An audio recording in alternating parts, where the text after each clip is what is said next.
Welcome to your YouTube channel Hindi Education World, जिसमें मैं आपको सब्जेक्ट पढ़ाता हूँ हिंदी विषय। और हिंदी विषय के अंतर्गत ही मैं आपको उसका एक नियमों का जो संग्रह किया करते हैं जिसे व्याकरण कहते हैं, और व्याकरण के अंतर्गत हम आज पढ़ेंगे क्रिया विशेषण। क्रिया विशेषण उसे कहते हैं जब ऐसे शब्द जो क्रिया की विशेषता बताने वाले हो उन्हें हम क्रिया विशेषण शब्द कहते हैं। यहाँ पर उदाहरण के रूप में मैंने आपके सामने लिखा है, जैसे धीरे धीरे, दिन भर, एकाएक, आज।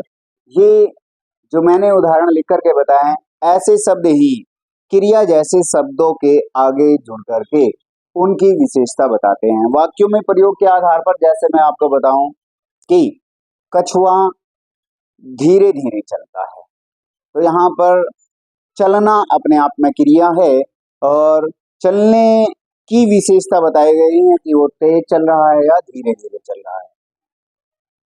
मैंने दिन भर अपना कार्य पूरा किया, तो कार्य पूरा किया कब? दिन भर। एकाएक मुझे दिल्ली जाना पड़ा। एकाएक अचानक होता है, कैसे जाना पड़ा? अचानक, एकाएक। आज वह अपने कार्य को पूरा कर लेगा। कब पूरा कर लेगा? आज पूरा कर लेगा। तो यहाँ पर बात करता हूँ क्रिया के प्रकारों की। क्रिया के प्रकार 4 प्रकार के आपके सामने लिखे हैं, जिसमें कालवाचक, दूसरा रीतिवाचक, तीसरा स्थानवाचक और चौथा है हमारे पास परिमाणवाचक।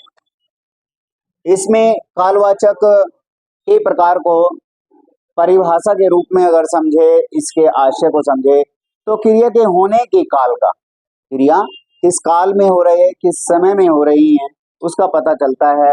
ये ऐसे शब्द आपके कालवाचक क्रिया विशेषण को दर्शाते हैं।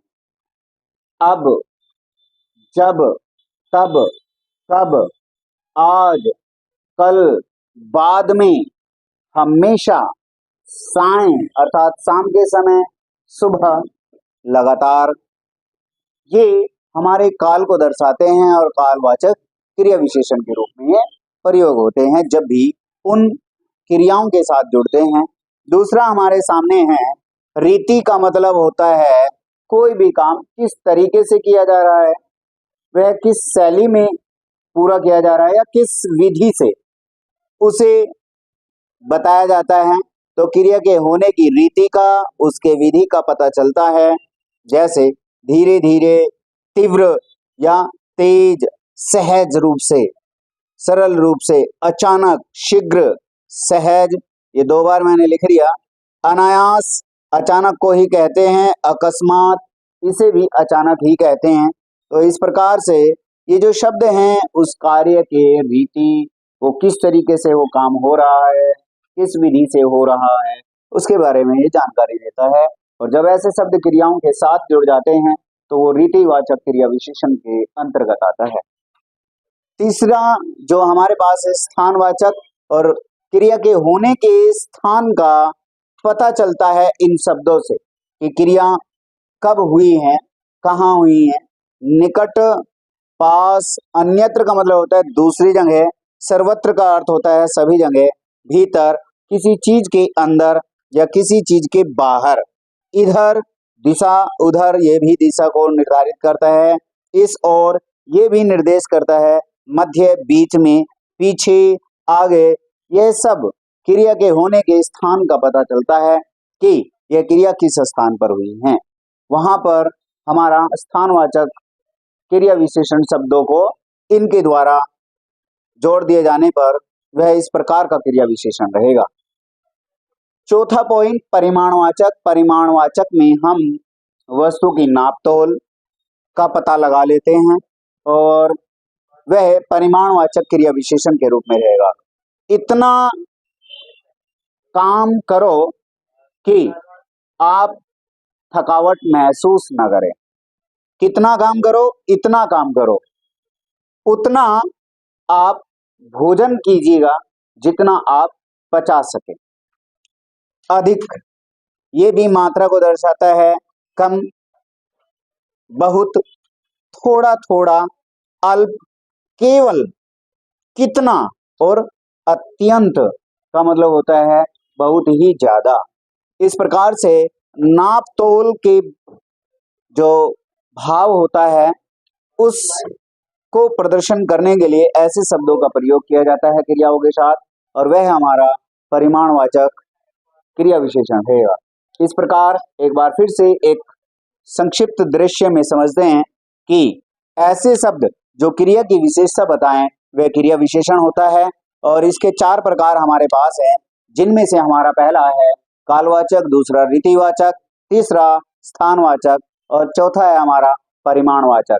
सबके बारे में मैंने उसको परिभाषित करके आपको बताया कि जब क्रिया के होने के काल का पता चले तो वह कालवाचक, जब क्रिया की रीति अर्थात उसके विधि विधान के होने का पता चले वह हमारा रीतिवाचक, और तीसरा हमारा क्रिया के स्थान का कि वो कहाँ किस स्थान पर हो रही हैं वो स्थानवाचक, और परिमाणवाचक क्रिया विशेषण में उस वस्तु को कैसे नाप तोल के माध्यम से आपको बताया जाता है वह हमारा परिमाणवाचक रहता है।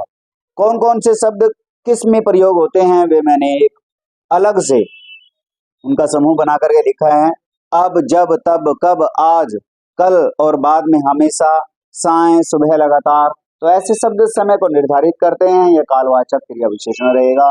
धीरे धीरे, तीव्र, तेज, सहज, अचानक, शीघ्र, सहज, अनायास और अकस्मात, जिसे अचानक के ही रूप में जाना जाता है, यह हमारे रीतिवाचक में। और क्रिया विशेषण के रूप में स्थानवाचक जो शब्द होते हैं, निकट का होना, पास, अन्यत्र, दूसरी जगह, सर्वत्र, भीतर, बाहर, इधर उधर, इस ओर, मध्य, पीछे और आगे, ऐसे शब्द यदि क्रिया सूचक शब्दों के साथ जुड़े रहते हैं तो वो क्रियाओं की विशेषता बताते हैं। वहीं परिमाणवाचक में इतना, उतना, अधिक, कम, बहुत, थोड़ा थोड़ा, अल्प, केवल, कितना, अत्यंत, जिसे कहते हैं हम बहुत ही ज्यादा। तो ऐसे शब्द जब क्रियाओं के साथ जुड़े रहते हैं तो वह क्रिया विशेषण हैं, और क्रिया विशेषण में भी अगर ऐसे शब्द आपको इन समूह के माध्यम से दिखाई दें तो वो उसी प्रकार का क्रिया विशेषण रहेगा। नापतोल के प्रदर्शन को दर्शाता है तो वह परिमाणवाचक, और स्थान के भाव को दर्शाता है तो स्थानवाचक क्रिया विशेषण, उस कार्य की रीति या विधि को दर्शाएं तो वो है रीतिवाचक, और काल को, समय को दर्शाएं तो कालवाचक क्रिया विशेषण रहेगा। धन्यवाद।